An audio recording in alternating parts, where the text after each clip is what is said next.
This is our Lamb. This is God's firstborn Son, given to man, offered as oblation. This is our Lamb.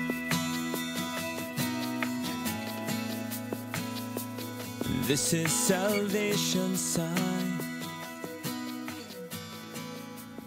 Believe it or not, we are moving into my favorite time of the year, and this being the Holy Triduum, in which we experience such an emotionally draining, an emotional roller coaster of struggle with Jesus, with acceptance with Jesus, with sadness with Jesus.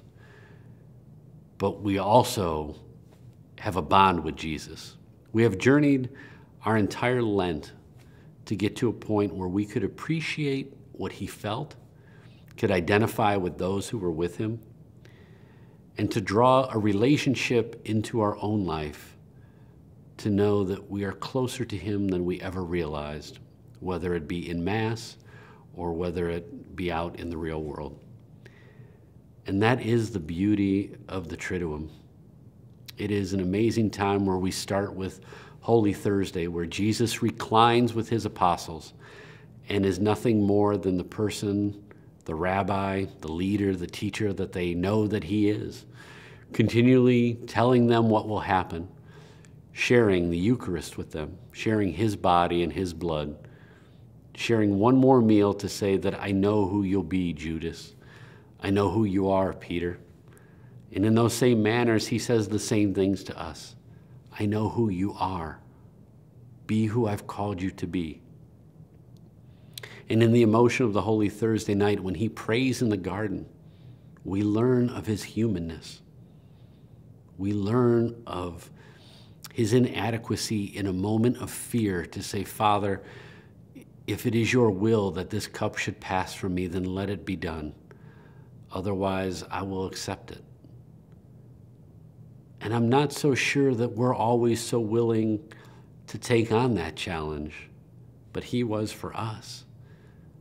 And he seized, and then he's beaten and broken and crucified for you and I. What a wonderful, wonderful love story that truly is. It's why we call it Good Friday. It is that moment in which, for every reason, over 33 years of him being on this earth, he takes all of our sin and all of our pain and dies with it.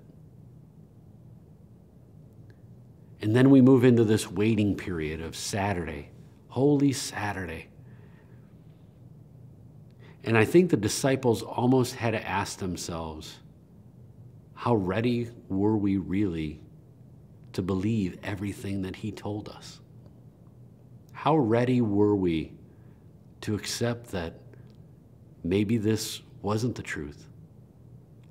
And out of fear, they hid in the upper room. Out of anger, they began to work amongst themselves, not so constructively. Afraid, sinful, hurtful. There was this waiting period, a sense of limbo in which they longed to have their leader back and felt so alone because their faith was tested and they could not physically see him. And we experienced that with them. We know that every single part of our journey leads us to a moment in which there's a point where we fulfill our purpose. And whether that hurts or whether it doesn't, we have the ability to choose whether or not we will lead as Christ did.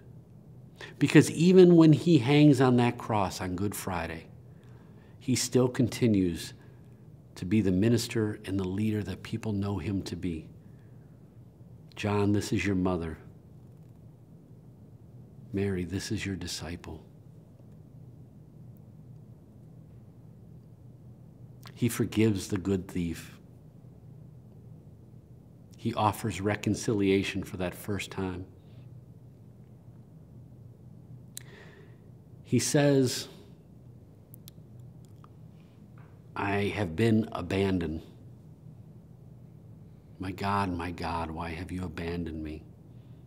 Again, being human with us, he forgives with, forgive them, Father, for they know not what they do. And ultimately surrenders it all back to the Creator with words that I think each one of us should use during this time. Into your hands I commend my spirit. It is not ours to go out and do with, but it is the Spirit of God that lives within inside of our hearts.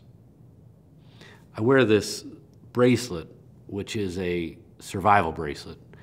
And they say that if you undo it and there's a life-threatening situation, that it can be used as a tourniquet. It can be used as different devices. Now, I'm not the handiest of people, so I will tell you that I have no idea what I would do with this in case of an emergency.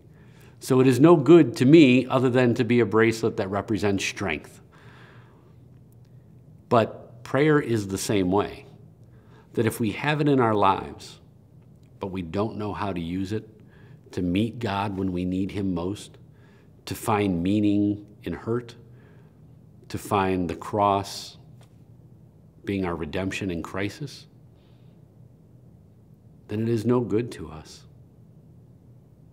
So I invite you as Catholic Christians to live this Triduum to the fullest, to let it be everything that you need it to be, to fulfill the rest of this little small slice of the journey that says this is why you did what you did, and this is how you can become God